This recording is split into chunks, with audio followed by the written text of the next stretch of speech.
Hello बच्चों, welcome back to my channel. कैसे हैं आप सब लोग।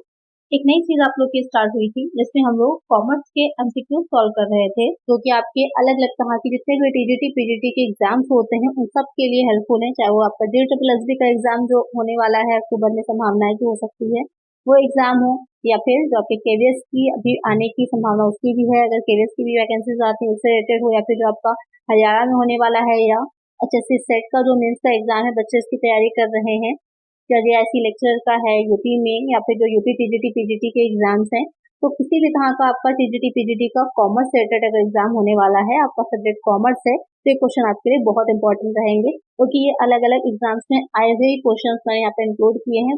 बहुत बार देखा जाता है कि रिपीटेड होते हैं, तो अगर आप उनको अच्छे से यहाँ पर तैयारी कर लेंगे तो आपके लिए तो रिविजन अच्छे से हो जाएगा, कॉन्सेप्ट क्लियर हो जाएगा, और किस तरह के क्वेश्चंस आते हैं वो भी आपको समझ में आ जाएंगे। तो इससे प्रीवियस वीडियो में 25 तक हम लोगों ने क्वेश्चन सॉल्व किए थे। ये आपकी पूरी 1000 क्वेश्चन की सीरीज रहेगी। अब 26 क्वेश्चन हम देखेंगे। तो ये वीडियोस बहुत अच्छी है, बहुत इंपॉर्टेंट है, आपका पूरा कंप्लीट कॉमर्स का रिवीजन करवा देंगी। तो इन वीडियोस को अच्छे से देखिएगा। इसके लिए आपको चैनल को सब्सक्राइब करना पड़ेगा, वीडियो को लाइक जरूर कर दीजिएगा, और साथ में फ्रेंड्स के साथ शेयर भी कर दीजिएगा। कोई एडवाइस, कोई सजेशन हो तो कमेंट कर दीजिएगा। चलिए शुरू करते हैं। इसमें यहाँ पर आपका फर्स्ट क्वेश्चन है, provision for bad debt is made as per the. अप्राप्त ऋण का प्रबंध इस प्रकार किया जाता है।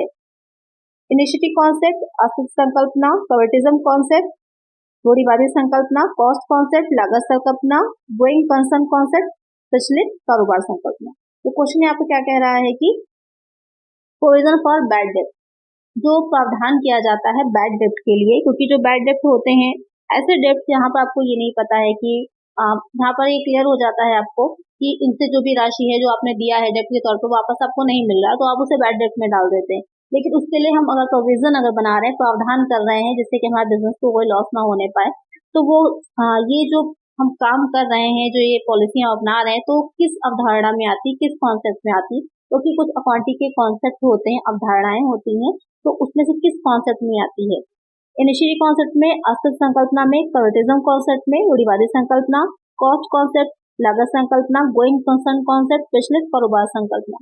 तो किस संकल्पना में आ जाती है, तो ये आपकी आ जाती है कन्वर्टिज्म में, रूढ़िवादी संकल्पना में।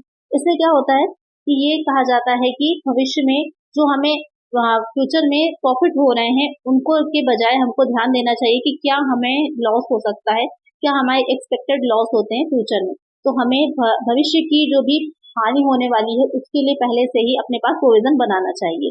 तो ये हो जाता है आपका कवर्टिज्म में। करेक्ट आंसर हो जाएगा ऑप्शन बी। इसके लिए एक टैगलाइन भी बहुत आती है, अगर डायरेक्ट यही पूछा जाए तो उसका भी आपका आंसर कवर्टिज्म ही हो जाएगा, रूढ़िवादी संकल्पना कि लाभ की आशा ना करें, सभी संभावित दायित्वों का प्रावधान करें। अगर ये डायरेक्ट ये लाइन भी पूछी जाती है तो आपकी यही वाला आंसर हो जाएगा। इसके अलावा जो अस्तित्व संकल्पना है, इसमें माना जाता है कि जो बिजनेस है, बिजनेस चल रहा है, और जो उसको चलाने वाले हैं उनका अपना एक अलग अस्तित्व होता है, यानी कि लोगों के आने जाने का बिजनेस को कोई इफेक्ट नहीं पड़ेगा, बिजनेस अलग है और उसमें जो काम करने वाले लोग हैं उनकी अपनी एक अलग पहचान है। कॉस्ट संकल्पना में, लागत संकल्पना ये कहती है कि कितनी लागत आ रही है उसका जो है पूरा ध्यान रखना, ब्यौरा रखना। गोइंग कॉन्सेप्ट, यहाँ पर ये माना जाता है कि बिजनेस जो है वो एक लॉन्ग टाइम तक, अनंत काल तक चलता रहेगा, उसको मान करके ही हम बिजनेस को चलाते हैं, तो ये आपकी गोइंग कॉन्सेप्ट हो जाएगा। तो यहाँ पर ऑप्शन आपका जो करेक्ट होगा वो बी हो जाएगा। चलिए नेक्स्ट क्वेश्चन है, in a mixed economy which sector is are found. सम्मिश्रित अर्थव्यवस्था में कौन सा या कौन से क्षेत्र होते हैं। Private only, private sector, public sector only, none, या फिर बोथ। तो यहाँ पर क्वेश्चन जो कह रहा है कि मिक्स्ड इकोनॉमी, बहुत ही सिंपल और इजी सा क्वेश्चन है। आपको पता है इकोनॉमी 3 तरह की रहती है आपकी, जो मिक्स्ड रहती है, या फिर जो कैपिटल यानी कि जो पूंजीवादी अर्थव्यवस्था हो जाती है, मिश्रित अर्थव्यवस्था होती है, और तीसरी हो जाती है हमारी समाजवादी। तो यहाँ पर जो क्वेश्चन कह रहा है कि मिक्स्ड इकोनॉमी, तो वहाँ पर दोनों ही क्षेत्र आ जाते हैं, प्राइवेट भी आता है, पब्लिक भी आता है। इंडिया की अगर इकोनॉमी की बात करें कैसी है, मिश्रित है, मिक्स्ड इकोनॉमी है। यहाँ पर करेक्ट आंसर क्या हो जाएगा, ऑप्शन डी हो जाएगा, both A and B. Next question है, dash is known as father of economics. Dash को अर्थशास्त्र के पितामह माना जाता है। एडम स्मिथ को, प्रोफेसर ए सैमुअल्सन को, अल्फ्रेड मार्शल को, जे.आर. हिक्स को। बहुत अच्छा क्वेश्चन है। फादर ऑफ इकोनॉमिक्स किसे कहा जाता है, तो आपको पता ही होगा फादर इकोनॉमिक्स कौन कहलाते हैं, जो हमारे एडम स्मिथ हैं, इनको कहा जाता है फादर ऑफ इकोनॉमिक्स, अर्थशास्त्र का पितामह। इनकी एक बुक बहुत फेमस है, द वेल्थ ऑफ नेशन, राष्ट्रों की संपदा। ये बुक का नाम भी ध्यान में रखिएगा आप, तो कि पूछ सकता है। बुक्स भी आपके एग्जाम में पूछी जाती हैं, कभी कभी मैचिंग में दे देते हैं, तो उसको भी ध्यान में रखना जरूरी है कि किसने कौन सी बुक्स लिखी थी। तो फेमस बुक्स जो हैं उनको नोट कर लीजिएगा। जैसे मार्शल की कुछ बुक्स हैं जो फेमस हैं, और जो मार्शल की इनकी आपकी एडम स्मिथ की हैं, ये बुक भी इम्पोर्टेंट है। तो इन सबको अलग से एक पेज पे नोट कर लीजिए, अपनी जो नोट्स की कॉपी आपने बनाई होगी वहां पर। चलिए नेक्स्ट क्वेश्चन है, फेरा हैज बीन रिप्लेस्ड बाई। फेरा जो है उसको किससे बदला गया है? फीना से, फेमा से, FENA, फेना से, MRTP एक्ट से। तो फेरा जो है इसकी फुल फॉर्म फेरा की क्या हो जाती है? Foreign exchange regulation act 1973। तो जो फेरा आया था वो आपका 1973 में बनाया गया था। तो विदेशी जो भी मतलब फेरा अगर हम बात करें हिंदी में, अगर फॉरेन एक्सचेंज रेगुलेशन एक्ट, जो विदेशी विनिमय किया जाता है उसके लिए जो नियम बनाए गए थे वो इसमें आते थे, और इसे जो रिप्लेस किया गया वो फेमा से रिप्लेस किया गया था। इसकी फुल फॉर्म क्या हो जाएगी? फेमा की अगर हम बात करें तो फॉरेन एक्सचेंज मैनेजमेंट एक्ट हो जाती है इसकी फुल फॉर्म। और ये कब इसको चेंज किया गया था? तो 1 जून 2000 से इसको लागू किया गया है, जो आपका फेमा है। आया जो था वो 1999 में आया था, संसद द्वारा पारित कर दिया गया था। लेकिन इसे अगर लागू करने की बात की जाती, तो अगर लागू करने की बात आएगी तो जो इसको लागू जो किया गया, यानी कि ये कब से प्रभाव में आया है, कब से इफेक्टिव हुआ है, वो आपका 1 जून हो जाएगी 2000। तो क्वेश्चन को ध्यान में रखिएगा, अगर पूछे कि कब पारित किया गया तो आपका आंसर हो जाएगा 1999 में। और अगर आपसे क्वेश्चन पूछेगा कब से ये इफेक्टिव हुआ है तो वो हो जाएगा 1 जून 2000 में। तो ध्यान में रखिएगा कि मैंने क्या आपको दोनों चीजें बताई हैं। चलिए नेक्स्ट क्वेश्चन है, RBI was nationalised in. RBI का राष्ट्रीयकरण कब हुआ था? जून 1947 में, जनवरी 1949 में, मार्च 1954 में, अप्रैल 1936 में। बहुत अच्छा क्वेश्चन है ये भी। RBI को नेशनलाइज कब किया गया था? तो रिजर्व बैंक ऑफ इंडिया जो है हमारा, उसको नेशनलाइज जो किया गया था। इसकी स्थापना की अगर बात करें कि कब ये बना था, कब स्टैब्लिश हुआ था, तो इसको स्टैब्लिशमेंट जो है वो हुआ था हमारा, अगर इस्टेब्लिशमेंट की बात की जाती है तो दोनों चीजें ध्यान में रखिएगा कि कब बना था और कब इसका राष्ट्रीयकरण किया गया था। दोनों क्वेश्चन इंपॉर्टेंट है।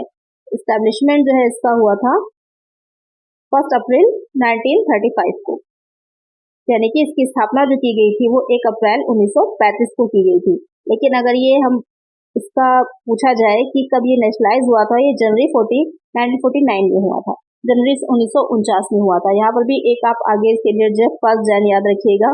कभी कभी कंफ्यूज करने के लिए आपको हो सकता है कि पूरी डेट्स दे रखी हूँ, यहाँ पर सब आपकी 1949 ही हो, आगे यहाँ पर 1 जनवरी, 2 जनवरी, 3 जनवरी कर दे तो वहाँ पर आपको आंसर कंफ्यूजन हो जाएगी। पूरा याद रखिएगा, 1 जनवरी 1949 को ये आपका राष्ट्रीयकरण किया गया था। एस्टैब्लिशमेंट हुआ था 1 अप्रैल 1935 को। तो नेक्स्ट क्वेश्चन है, Taylor put forward the idea of. Taylor ने यह विचार प्रस्तुत किया पर्पसफुल फोरमैनशिप का, उपयुक्त फोरमैनशिप का, मोटिवेशनल फोरमैनशिप का, प्रेरक फोरमैनशिप, फंक्शनल यानी कि क्रियाशील, या फिर सोशल फोरमैनशिप का, सामाजिक। तो ये टेलर जो थे इन्होंने किसका या कौन सा जो था फोरमैनशिप का आइडिया दिया था, ये क्वेश्चन आपसे पूछ रहा है। तो इनका आपको पता ही होगा, टेलर का एक साइंटिफिक थ्योरी है, वैज्ञानिक प्रबंध का सिद्धांत है इनका, उसी में इन्होंने जो दी थी फोरमैनशिप की, वो कौन सी थी? वो हो जाती है फंक्शनल, क्रियाशील फोरमैनशिप की दी थी। ये क्वेश्चन बहुत इंपॉर्टेंट है, मोस्ट इंपॉर्टेंट क्वेश्चन कह सकते हैं। ये आपके बहुत देखने को मिलता है जो पीजीटी के एग्जाम्स होते हैं, या आपका जो यूपी पीजीटी 2021 में पेपर हुआ था उसमें भी ये क्वेश्चन पूछा गया था। इस तरह से नहीं पूछा गया था, इसमें पूछा गया था कि जो फोरमैनशिप होती है, तो लीडर ये जो इन्होंने बनाए थे अलग अलग 3 स्तर जो होते हैं प्रबंध के, कौन से प्रबंध के स्तर में आती है, ये पूछा गया था। तो ये आपका 3rd लेवल में आती है। तृतीय स्तर जो सबसे निम्न स्तर होता है उसमें आते हैं फोरमैन। तो यहाँ पर एक आंसर हो जाएगा ऑप्शन सी। जो एक्सप्लेनेशन दिया करें उसको भी ध्यान में रखा करिए, वहां से भी बहुत से क्वेश्चंस बनते हैं। चलिए नेक्स्ट क्वेश्चन है,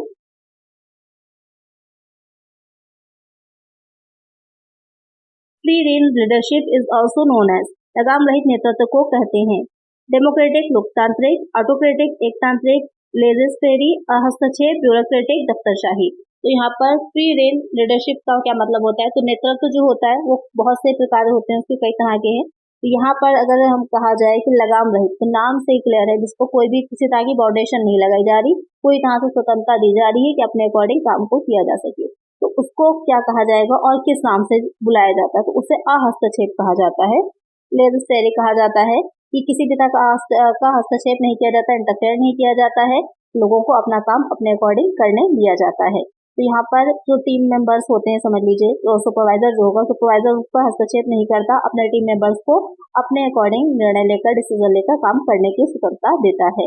और जब हाँ उसको आवश्यकता हो तो वो उनसे जाकर के किसी भी तरह की एडवाइस ले सकते हैं। तो एक आंसर यहाँ पे क्या हो जाएगा, ऑप्शन सी हो जाएगा। नेक्स्ट क्वेश्चन है, अकॉर्डिंग टू एस प्ले और रेस्ट एम्प्लॉयज लव वर्क के अनुसार कर्मचारी काम का खेल या आराम के जैसे प्रेम करते हैं। X theory, Y theory, Z theory, none of this. Question कह रहा है कि जिस तरह से वो प्ले मतलब खेलते हैं या फिर जो रेस्ट लेते हैं, उसी तरह से वो काम को भी एंजॉय करते हैं। ये किस में माना जाता है, किस सिद्धांत के अंतर्गत आता है? तो आपने मोटिवेशन के, अभिप्रेरणा के बहुत से सिद्धांत हैं, प्रिंसिपल्स हैं, पढ़े होंगे। तो ये थ्योरी जो है वो किस तरह की थ्योरी है, ये आपकी वाई थ्योरी में आती है, वाई सिद्धांत में आता है। अब क्वेश्चन ये आता है कि जो वाई थ्योरी है वो है किसकी, तो इसका आंसर आप लोग मुझे कमेंट करेंगे। ये जो वाई थ्योरी है वो किसकी थ्योरी है या किसने वो थ्योरी दी थी। तो ये आपके दो सिद्धांत हैं, एक्स और वाई थ्योरी, दोनों एक ही नहीं दी है। एक्स थ्योरी में उन्होंने कुछ अलग बताए हैं सिद्धांत, और वाई में अलग चीजें बताई हैं। तो ये जो दोनों थ्योरी हैं, एक्स में उन्होंने ये कहा था कि लोग जो होते हैं बहुत ही लेजी नेचर के होते हैं, आलसी नेचर के होते हैं, वो काम नहीं करना चाहते। और वाई में उन्होंने ये बात कही थी कि जो कर्मचारी होते हैं, जिस तरह वो सोने को या फिर आराम को या फिर खेलने को पसंद करते हैं, इसी तरह वो काम को भी से भी प्रेम करते हैं, उसको भी पसंद करते हैं। तो यहाँ पर किसकी थ्योरी है ये आप लोग आंसर मुझे कमेंट करिए। ये चीजें जो क्वेश्चन मैं पूछ रही हूँ आप लोगों से, उसको जरूर कमेंट किया करिए, बुक्स में ढूंढा करिए, नहीं तो नेट पर सर्च किया करिए। उससे ये रहता है कि जब आप एक चीज देखते हैं तो और भी बहुत सी चीजें आपकी तैयार हो जाती हैं। तो क्वेश्चन जो भी मैं पूछा करूँ उसका आंसर आप कमेंट जरूर किया करिए। तो यहाँ पर एक आंसर है ऑप्शन बी। नेक्स्ट क्वेश्चन है, who propose bureaucratic structure is suitable for all organisation. किसने प्रस्तुत किया कि दफ्तरशाही संरचना सभी संगठनों के लिए योग्य है। मतलब उनका मानना था कि जो ब्यूरोक्रेटिक स्ट्रक्चर हम बना रहे होते हैं वो सभी संगठनों के लिए यूजफुल रहेगा। एल्टन मायो ने, हेनरी फ्योल ने, डब्ल्यू टेलर ने या फिर मैक्स वेबर ने। तो किसने माना था? तो एक मैं सिंपल से आपको ट्रिक बता रही हूँ, जब भी बात आपको ब्यूरोक्रेटिक उसकी आए तो सीधा आंसर आपका मैक्स वेबर ही हो जाएंगे, क्योंकि इन्होंने ही बात करी थी जो ब्यूरोक्रेटिक स्ट्रक्चर होता है उसकी। तो यहाँ पर एक आंसर क्या हो जाएगी, ऑप्शन डी हो जाएगा। या अगर आपसे ये भी पूछा जाए कि जो ब्यूरोक्रेटिक मैनेजमेंट थ्योरी है ये किसने दी है या कौन इसका फादर कहलाता है, तो वो भी मैक्स वेबर ही कहलाते हैं। तो सिंपल सा है, ज्यादा आपको सोचना समझना नहीं है, सीधे अगर ब्यूरोक्रेटिक की बात की जा रही है आपका आंसर मैक्स वेबर हो जाएगा। तो एक आंसर हो जाएगा ऑप्शन डी। नेक्स्ट क्वेश्चन है, द स्वॉट अप्रोच एसेसेस ऑर्गेनाइजेशन। स्वॉट प्रस्ताव संगठन के इन पर मूल्यांकन करता है, यानी कि कौन सी चीजें हैं जो स्वॉट में आती हैं। तो यहाँ पर समझिए स्वॉट की फुल फॉर्म ही पूछिए। Speed, wants, order, timing, structure, workforce, organisation types, strength, weakness, opportunities, threats, science, worries, objectives, techniques. तो स्वॉट क्या है? स्वॉट एक तरह की कह सकते हैं टेक्निक होती है बिजनेस के एनवायरनमेंट को समझने की, जांचने की, उसका मूल्यांकन करने की। एस फॉर हो जाता है स्ट्रेंथ, यानी कि क्षमताएं, कि हमारे बिजनेस की हमारी क्या क्षमताएं, हमारी स्ट्रेंथ क्या है। डब्ल्यू फॉर हो जाता है वीकनेस, कि हमारी कमजोरियां क्या हैं। तो ये दोनों ही क्या है, ये स्ट्रेंथ और वीकनेस ये बिजनेस के इंटरनल एनवायरनमेंट से रिलेटेड हो जाते हैं, आंतरिक पर्यावरण का एक हिस्सा होते हैं। क्यों? क्योंकि हमें बिजनेस को पता है कि उसकी स्ट्रेंथ क्या है, हमें ये भी पता होता है हमारी वीकनेस क्या है। बिजनेस छोड़िए, हर व्यक्ति है, आप ही हैं, आपको पता है कौन से टॉपिक्स ऐसे हैं जहाँ पर आप जो स्ट्रेंथ है आपकी, आपको बहुत अच्छे से आते हैं, और कौन से ऐसे टॉपिक हैं जो आपको नहीं आते। फिर आ जाता है अपॉर्चुनिटीज, अवसर, ओ फॉर, और टी फॉर हो जाता है थ्रेट्स, यानी कि आशंका या चुनौतियां। तो ये अवसर और जो थ्रेट्स होते हैं, चुनौतियां होती हैं, ये हमारी जो होंगी वो एक्सटर्नल एनवायरनमेंट से रिलेटेड हो जाती हैं, बाहरी वातावरण। हमें नहीं पता है कि कल को किस तरह की सिचुएशंस बनेंगी। जैसे कि कोरोना ही आया था, कोविड टाइमिंग में बहुत लोगों की सर्विसेज चली गई थी, और लेकिन बहुत लोगों के लिए अवसर भी बनकर आया, जैसे कि जिन लोगों ने यूट्यूब पर ब्लॉगिंग स्टार्ट करी, आज उनके चैनल कहाँ से कहाँ पहुंच गए। क्या था कि उस टाइम पर लोग खाली थे, फ्री थे, उनके पास टाइम ही टाइम था, करने के लिए कुछ नहीं था, तो वो यूट्यूब को देखना ज्यादा प्रेफर कर रहे थे। और इसके अलावा अगर हम बिजनेस की बात करें तो मास्क का इतना यूज नहीं कोई करता था, सैनिटाइजर यूज नहीं होता था। लेकिन जो कोविड टाइमिंग में बहुत ज्यादा उसकी जो है बढ़ गई सेल अगर कहा जाए, तो वो बहुत लोगों के लिए एक अपॉर्चुनिटी की तरह भी आया। थ्रेड्स था, तो थ्रेड से ही समझिए चुनौतियां हैं, कोई नया मार्केट में आ जाता है, वो आपको जितने की आप बेच रहे हैं, किसी जिसको सेल कर रहे हैं उसी वैल्यू की वो भी सेल कर रहा है, उसी प्राइस को सेल कर रहा है, तो आपके लिए एक वो चुनौती की तरह है। तो ये दोनों क्या है, आपके कंट्रोल में नहीं रहती हैं, इनका आपको सामना करना पड़ेगा। लेकिन ये दोनों चीजें आपके कंट्रोल में है। स्ट्रेंथ तो स्ट्रेंथ है ही, आप अपनी वीकनेस को भी स्ट्रेंथ में कन्वर्ट कर सकते हैं। तो यहाँ पर मैंने 3-4 क्वेश्चन आपको क्लियर कर दिए। इंटरनल एक्सटर्नल एनवायरनमेंट भी समझा दिया, किस तरह से वो इम्पोर्टेंट ये भी समझा दिया। स्वॉट एनालिसिस क्या है, एक टेक्निक की तरह यूज होता है जो एनवायरनमेंट का इवैल्यूएशन करने में, उसको समझने में हेल्पफुल होता है। तो एक आंसर यहाँ पर क्या हो जाएगा, ऑप्शन सी हो जाएगा। नेक्स्ट क्वेश्चन है, A dash companies into is the combining of two or more one organization dash, दो या दो से अधिक कंपनियों का एक संस्था में सम्मिलित किया जाता है। मर्जर, विलियन, एक्विजिशन, अधिग्रहणता, डाइवर्सिफिकेशन, विविधता, या फिर none of the given option में से कोई भी नहीं। अब क्वेश्चन क्या कह रहा है कि दो या दो से अधिक कंपनियों को एक ऑर्गेनाइजेशन में कंबाइन किया जा रहा है, तो वो चीज क्या कहलाती है। तो सिंपल सी बात है, बहुत ईजी है, उसे हम विलियन मर्जर कहते हैं। मर्जर में क्या होता है, दो से अधिक कंपनियां मिलकर के एक नई कंपनी बना लेती हैं, उसको मर्जर या फिर विलेन कहा जाता है। और अगर हम बात करें अधिग्रहण, एक्विजिशन में होता है कि एक कंपनी दूसरी कंपनी को अपने, यानी कि एक कंपनी दूसरी कंपनी को परचेज कर लेती है, क्रय कर लेती है, वो आपका एक्विजिशन कहलाता है, अधिग्रहण कहलाता है। यहाँ पर करेक्ट आंसर हो जाएगा ऑप्शन ए। नेक्स्ट क्वेश्चन है, expectancy theory is an example of A, संभावना सिद्धांत उदाहरण है। प्रोसेस थ्योरी, प्रक्रिया सिद्धांत का।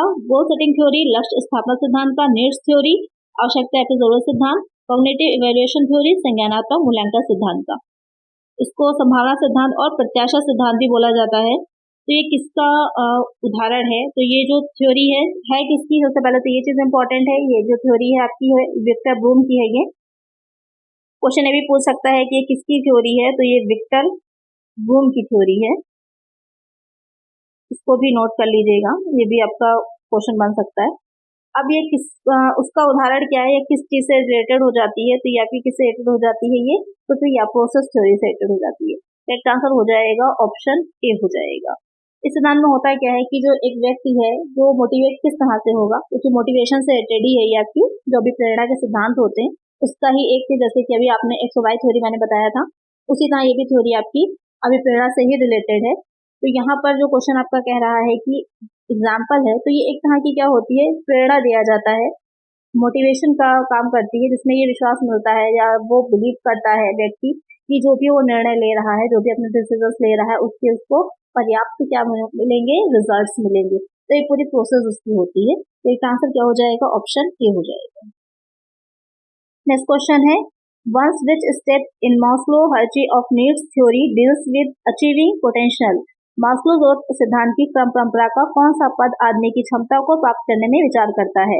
सेल्फ एक्चुअलाइजेशन, स्व कार्यान्वयन, सेफ्टी, सुरक्षा, स्टीम, अदर, साइकोलॉजिकल, शारीरिक। तो यहाँ पर जो क्वेश्चन आपसे पूछ रहा है, सबसे पहले तो आपको एक चीज क्लियर हो रहा होगा कि ये मास्लो जो थ्योरी है वो कौन सी उनकी थ्योरी है, जरूरत सिद्धांत यानी आवश्यकता सिद्धांत है। तो एक चीज आपको क्लियर हो गई कि जो आवश्यकता सिद्धांत अगर पूछा जाए या फिर आवश्यकता का पदानुक्रम सिद्धांत पूछा जाए किसने दिया है, तो वो अब्राहम मास्लो जो थे उन्होंने दिया था।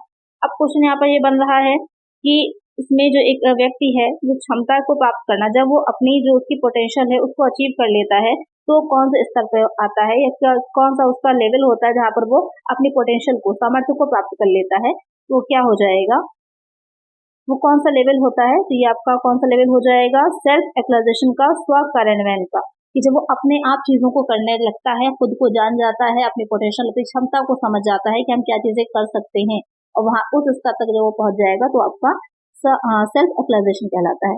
तो इसका आंसर क्या हो जाएगा, ऑप्शन ए। अगर हम बात करें इसकी कि किस तरह का इसका स्ट्रक्चर होता है, तो जैसे कि आप फिगर देख रहे होंगे, सबसे पहले साइकोलॉजिकल नीड्स आती हैं, उसके बाद आ जाती हैं सेफ्टी नीड्स।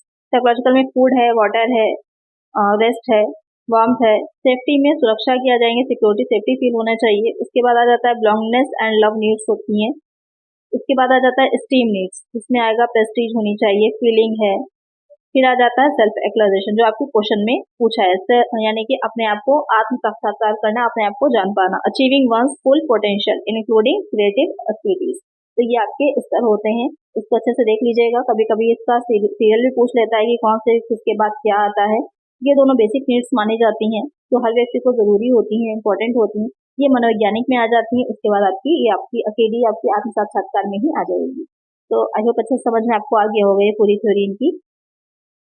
नेक्स्ट क्वेश्चन है, the negotiable instrument act 1881 came into force on, जो निगोशिएबल इंस्ट्रूमेंट एक्ट यानी कि जो विनिमय साध विलेख अधिनियम है 1881 इस तारीख से कार्यान्वित हुआ, यानी कि कब से इसको जो है प्रभाव में लाया गया था। 9 दिसंबर 1881, 19 दिसंबर 1881, 1 मार्च 1882, नन ऑफ द अबव। तो कब से इसको लाया गया था, तो 1881 में बना, लेकिन इसका प्रभाव कब से हुआ या कब से लागू हुआ था, तो वो आपका हो जाएगा 1 मार्च 1882। 1 मार्च 1882 से इसको लागू किया गया था। तो इसका आंसर क्या हो जाएगा, ऑप्शन सी हो जाएगा। नेक्स्ट क्वेश्चन है, अ बिल ऑफ एक्सचेंज कंटेन्स, यानी कि जो बिल ऑफ एक्सचेंज जो होता है, विनिमय साध विलेख जो होते हैं, इसको हुंडी भी एक तरह का जो विनिमय साध विलेख ही होता है, तो उसमें क्या रहेगा, अनकंडीशनल अंडरटेकिंग बिना शर्त आश्वासन, अनकंडीशनल ऑर्डर बिना शर्त आज्ञा, कंडीशनल अंडरटेकिंग प्रतिबंधित आश्वासन, कंडीशनल ऑर्डर प्रतिबंधित आज्ञा। तो यहाँ पर जो बिल ऑफ एक्सचेंज होता है उसमें क्या चीज शामिल रहती है, वो किस तरह का होता है, तो वो हो जाता है आपका अनकंडीशनल ऑर्डर, बिना शर्त किया गया, उसमें किसी तरह की कोई भी शर्त नहीं होती, कोई भी कंडीशन नहीं होती है। एक आंसर क्या हो जाएगा, ऑप्शन बी हो जाएगा। नेक्स्ट क्वेश्चन है, the liability of minor partner is limited to the extent of, नाबालिग साझेदार को देयता इस मात्रा तक सीमित रहती है कि पार्टनर है लेकिन अभी वो माइनर है, तो उसका जो दायित्व होगा वो कहाँ तक रहता है। His share in the firm में उसकी हिस्से तक, हिज पर्सनल एसेट उसकी निजी संपत्ति, his share in the firm as well as his personal asset, firm में उसका हिस्सा और उसकी निजी संपत्ति दोनों, ही इज नॉट लायबल, वह देय नहीं होता है। तो यहाँ पर अगर एक पार्टनर है, पहली बात तो जो अनुबंध होते हैं, कॉन्ट्रैक्ट होता है, उस कॉन्ट्रैक्ट की एक ये मतलब कौन कौन कर सकता है, क्या उनके पास होनी चाहिए क्षमता उसका कॉन्ट्रैक्ट को करने की, तो उसमें बहुत बड़ी चीज है कि वो मेजर होना चाहिए, 18 ईयर्स के अबव होना चाहिए। लेकिन अगर कोई माइनर है, अंडर 18 है और उसको पार्टनर बना लिया गया है, तो वहां पर उसकी जो लायबिलिटी होती है वो कहाँ तक सीमित हो जाती है, उसका जितना शेयर रहेगा, his share in the firm में उसके हिस्से तक। ऐसे एक साझेदारी में जो पार्टनर्स होते हैं अनलेस वो आपकी सीमित साझेदारी ना हो, लिमिटेड पार्टनरशिप ना हो, अगर नॉर्मल पार्टनरशिप है तो उसमें जो साझेदार पार्टनर्स होते हैं उनकी अपनी पर्सनल प्रॉपर्टीज तक जो होती हैं, अगर जरूरत पड़े तो उनकी लायबिलिटी उस तक होती है, लेकिन क्योंकि वहां पर उनकी लायबिलिटी अनलिमिटेड होती है। लेकिन अगर एक माइनर है तो उसको सिर्फ उसका जो शेयर है, उसका हिस्सा जो है, सिर्फ उतने तक ही उसकी लायबिलिटी रहती है। तो एक आंसर क्या हो जाएगा, ऑप्शन ए हो जाएगा। नेक्स्ट क्वेश्चन है, the maximum number of person permissible for a valid partnership for doing banking businesses, banking व्यापार करने के वैध साझेदारी में अत्यधिक उचित व्यक्तियों की संख्या है 2, 10, 15, 20। क्वेश्चन यहाँ पर कह रहा है कि एक पार्टनरशिप है, उसमें अगर वो बैंकिंग है, यानी कि बैंक है, बैंक बनाया गया है वो पार्टनर्स मिलकर के, तो मैक्सिमम कितने लोग उसमें हो सकते हैं, ये क्वेश्चन आपसे पूछ रहा है। तो यहाँ पर मैक्सिमम कितने लोग हो सकते हैं, मैक्सिमम यहाँ पर 10 लोग हो सकते हैं, 10 लोग हो सकते हैं। इसका आंसर क्या हो जाएगा, ऑप्शन बी हो जाएगा। और अगर अब हम बात करें साझेदारी की, तो पार्टनरशिप की, तो उसमें मैक्सिमम कितने लोग हो सकते हैं, तो वहां पर मैक्सिमम आपके 100 लोग हो सकते हैं, 100 लोगों तक अधिकतम हो सकते हैं। चलिए नेक्स्ट क्वेश्चन है, an actual sale is complete on the, नीलामी विक्रय पूर्ण होता है। नेक्स्ट क्वेश्चन है, an auction sale is complete on the, नीलामी विक्रय पूर्ण होता है। डिलीवरी ऑफ गुड्स, माल की स्पुर्दगी हो जाने पर, पेमेंट ऑफ प्राइस, कीमत के भुगतान पर, फॉल ऑफ हैमर, हथौड़ा गिरने पर, नन ऑफ द अबव, उपरोक्त में से कोई नहीं। तो यहाँ पर अच्छा क्वेश्चन है, जो नीलामी होती है, आप सबने ऐसे नहीं देखा होगा सामने से, तो फिल्म में या फिर किसी सीरियल में तो देखा ही होगा कि जो ऑक्शन का काम हो रहा होता है तो उसे कब कंप्लीट माना जाता है, तो वहां पर उसे कंप्लीट होता है जब उसकी जो भी लगाई जा रही होती है उसका बोली, वो कंप्लीट होने के बाद फाइनल हो जाता है, तो जब वहां पर फॉल ऑफ हैमर होता है तब उसे कंप्लीट माना जाता है। तो एक आंसर हो जाएगा ऑप्शन सी। चलिए नेक्स्ट क्वेश्चन है, a share certificate is A, अंश प्रमाण पत्र है, a document of title to goods, माल के स्वामित्व का प्रलेख, bill of exchange, document showing title to goods, माल का स्वामित्व दिखाने वाला प्रलेख, इंस्ट्रूमेंट ऑफ ट्रांसफर, हस्तांतरण दस्तावेज। तो एक शेयर जो होते हैं, जो अंश होते हैं, जो भी व्यक्ति शेयर होल्डर्स है, क्योंकि एक कंपनी में जो उसकी पूंजी होती है, कैपिटल होती है, वो छोटे छोटे टुकड़ों में बटी होती है, उसका एक टुकड़ा जो होता है वो क्या कहलाता है, उसे शेयर कहा जाता है। तो जिस भी व्यक्ति ने, जिस भी पर्सन ने वो शेयर्स लिए होते हैं, तो उसके बदले में उसको एक सर्टिफिकेट दिया जाता है शेयर का, तो वो क्या कहलाएगा, या वो किस चीज को सर्टिफाई कर रहा है, प्रमाणित कर रहा है, तो वो हो जाती है document showing title to goods, माल का स्वामित्व दिखाने वाला प्रलेख। करेक्ट आंसर क्या हो जाएगा? ऑप्शन सी हो जाएगा। नेक्स्ट क्वेश्चन है, what is the correct sequence of the following actions required for the preparation of financial account? वित्तीय लेखा तैयार करने के लिए निम्न क्रियाओं का सही क्रम क्या है? ट्रेडिंग अकाउंट, व्यापार खाता, मेकिंग एडजस्टिंग यानी कि जो एंट्रीज की जा रही हैं एडजस्टमेंट की, बैलेंस शीट, तुलन पत्र, प्रॉफिट एंड लॉस अकाउंट, लाभानी खाता। यहाँ पर आपको ये बताना है कि जो हम फाइनेंशियल अपने स्टेटमेंट तैयार कर रहे होते हैं, अकाउंट्स बना रहे होते हैं, उनका सीक्वेंस क्या होता है, किस क्रम में बनाते हैं, सबसे पहले क्या होगा, उसके बाद क्या होगा, उसके बाद क्या आएगा। तो यहाँ पर जो आपके ऑप्शंस दे रखे हैं, वैसे तो सबसे पहले आपको पता ही होगा जर्नल बनता है, उसकी सब्सिडरी बुक्स बनती हैं, लेजर बनाया जाता है, उसके बाद हम आगे के फाइनल अकाउंट्स की तरफ ट्रायल बैलेंस बनेगा, उसके बाद हम आगे के फाइनल अकाउंट्स की तरफ बढ़ते हैं। तो यहाँ पर जो क्वेश्चन आपके कह रहा है उसके अकॉर्डिंग हम सीक्वेंस देखें तो क्या हो जाएगा, सबसे पहले यहाँ पर एडजस्टमेंट एंट्रीज की जाएंगी, एडजस्टेड एंट्रीज हम करेंगे, उसके बाद हम क्या करेंगे, एंट्रीज करने के बाद हम ट्रेडिंग अकाउंट तैयार करेंगे, व्यापार खाता बनाएंगे, उसके बाद हम प्रॉफिट एंड लॉस अकाउंट बनाएंगे, उसके बाद हम बनाएंगे बैलेंस शीट। तो यहाँ पर सेकेंड, फिर फर्स्ट, फिर आपका 4, फिर 3, इसके अकॉर्डिंग कौन सा हो जाएगा, ऑप्शन सी करेक्ट हो जाएगा। बहुत सिंपल सा क्वेश्चन है लेकिन अच्छा क्वेश्चन है। तो करेक्ट आंसर क्या हो जाएगा हमारा, ऑप्शन सी हो जाएगा। नेक्स्ट क्वेश्चन है, which concept of marketing is based on the assumption that superior products sell themselves? श्रेष्ठ उत्पाद अपने आप बिकता है, इस पूर्व धारणा पर विपणन की कौन सी संकल्पना निर्भर है? प्रोडक्शन, उत्पादन, मार्केटिंग, विपणन, सोशल, समाज, प्रोडक्ट, उत्पाद। क्वेश्चन क्या कह रहा है कि श्रेष्ठ उत्पाद यानी कि कोई प्रोडक्ट अगर अच्छा है तो अपने आप वो सेल हो जाएगा, उसमें आपको ज्यादा मार्केटिंग की या किसी तरह की आवश्यकता नहीं पड़ेगी, लेकिन अगर प्रोडक्ट अच्छा है तो लोग खुद उसे खरीदेंगे आगे आकर। तो कौन सी ये कॉन्सेप्ट होती है, किस तरह का कॉन्सेप्ट इसको माना जाता है, तो ये हो जाती है आपकी उत्पाद, प्रोडक्ट अवधारणा। ये प्रोडक्ट को इतना अच्छा बनाओ कि लोग अपने आप उसे परचेज करें।